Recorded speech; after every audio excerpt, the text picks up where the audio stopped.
പ്രിയ സുഹൃത്തുക്കളെ, നിങ്ങൾക്കേവർക്കും ഇന്നർലൈറ്റ് ചാനലിന്റെ പുതിയൊരു അറിവിലേക്ക് സ്വാഗതം. മറ്റുള്ളവരാൽ ശ്രദ്ധിക്കപ്പെടണമെന്ന് ആഗ്രഹിക്കാത്ത മനുഷ്യരാരെങ്കിലും ഉണ്ടോ? എന്തിന് മറ്റുള്ളവരെ പെട്ടെന്ന് സ്വാധീനിക്കാൻ കഴിഞ്ഞിരുന്നെങ്കിൽ എന്ന് ഒരിക്കലെങ്കിലും നിങ്ങൾ ആശിച്ചിട്ടില്ലേ? ഏതൊരു വ്യക്തിക്കും സ്വന്തം ആകർഷണ ശക്തിയും മനഃശക്തിയും ഇച്ഛാശക്തിയും വർദ്ധിപ്പിക്കാൻ സഹായിക്കുന്ന ചില ഒറ്റമൂലി പ്രയോഗങ്ങളെക്കുറിച്ചാണ് നമ്മുടെ ഇന്നത്തെ വീഡിയോ. കായകൽപ്പശാസ്ത്രം, സിദ്ധവൈദ്യം, ആയുർവേദം എന്നീ ശാസ്ത്രങ്ങളിൽ പറഞ്ഞിട്ടുള്ള നാട്ടിൻപുറങ്ങളിലും നമ്മുടെ പറമ്പുകളിലും ലഭ്യമായ ഔഷധ ഗുണമുള്ള സസ്യങ്ങളെ ഉപയോഗിച്ചുള്ള ഒറ്റമൂലി പ്രയോഗങ്ങളെക്കുറിച്ചുള്ള പരമ്പരയാണിത്. ഇത്തരം അറിവുകൾ തുടർച്ചയായി നിങ്ങളിലേക്ക് എത്തിക്കുന്നതിനായി ദയവായി ചാനൽ സബ്സ്ക്രൈബ് ചെയ്യുക. കണ്ണുകളുടെ തിളക്കത്തെക്കുറിച്ച് പറയാറില്ലേ?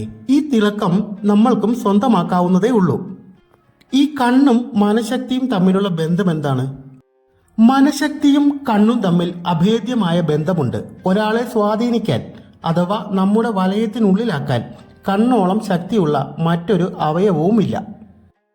ചില വ്യക്തികൾ നമ്മളുടെ അടുത്ത് വരുമ്പോൾ നമ്മൾക്ക് എത്ര താല്പര്യമില്ലാത്ത വിഷയമാണെങ്കിലും അവരുടെ നിർദ്ദേശം അനുസരിച്ച് നമ്മൾ അനുസരിക്കുകയും അത്തരം പ്രവൃത്തികൾ ചെയ്യാറുമുണ്ട്.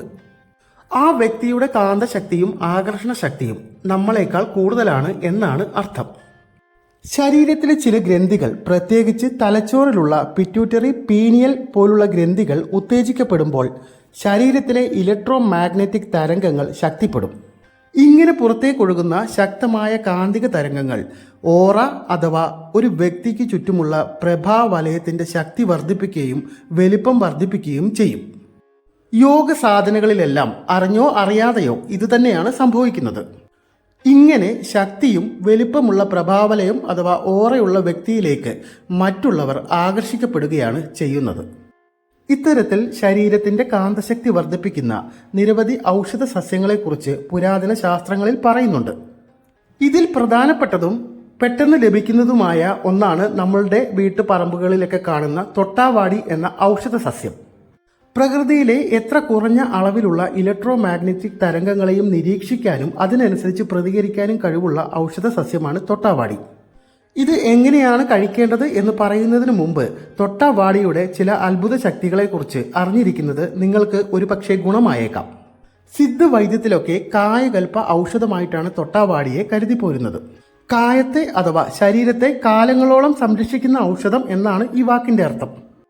വാതപിത്ത കഫങ്ങളുടെ ഏറ്റക്കുറിച്ചിലാണ് രോഗത്തിന് കാരണമെന്ന് എല്ലാവർക്കും അറിയാം. ഇതിനെ ക്രമപ്പെടുത്താനും സന്തുലിതാവസ്ഥ നിലനിർത്താനും തൊട്ടാവാടിക്ക് കഴിവ്. ശ്വാസകോശ സംബന്ധമായ പ്രശ്നങ്ങൾക്ക്, സോറിയാസിസ് അടക്കമുള്ള ചർമ്മരോഗങ്ങൾ പരിഹരിക്കാൻ, പ്രമേഹത്തെ നിയന്ത്രിക്കാൻ, മുറിവുകൾ പെട്ടെന്ന് ഭേദമാകാൻ, വയറിളക്കം, പനി എന്നിവയ്ക്കുള്ള മരുന്നായി ഉപയോഗിക്കാം, മൂത്രാശയ സംബന്ധമായ രോഗങ്ങൾക്ക്. ഇങ്ങനെ 100-ലധികം ഔഷധക്കൂട്ടുകളിലെ പ്രധാനിയാണ് തൊട്ടാവാടി. ഇനി ശരീരത്തിന്റെ കാന്തശക്തി അഥവാ മാഗ്നറ്റിസം വർദ്ധിപ്പിക്കാനായി വേരോടുകൂടി പിഴുതെടുത്ത തൊട്ടാവാടി തണലിൽ ഉണക്കി പൊടിച്ച് സൂക്ഷിച്ചു വെക്കുക. ദിവസവും ഒരു നേരമെങ്കിലും 1/2 ടീസ്പൂൺ പൊടി 1 ഗ്ലാസ് വെള്ളത്തിൽ കലക്കി വെറും വയറ്റിലോ ഭക്ഷണശേഷമോ കഴിക്കുക. ചുരുങ്ങിയത് 21 ദിവസമെങ്കിലും തുടർച്ചയായി കഴിക്കാൻ ശ്രദ്ധിക്കണം. ഇതിൻ്റെ കൂടെ യോഗയോ മറ്റ് സാധന അനുഷ്ഠാനങ്ങളോ ചെയ്യുന്നവർക്ക് വളരെ പെട്ടെന്ന് തന്നെ ഫലം അനുഭവിച്ചറിയാൻ സാധിക്കുന്നതാണ്. നന്ദി, നമസ്കാരം.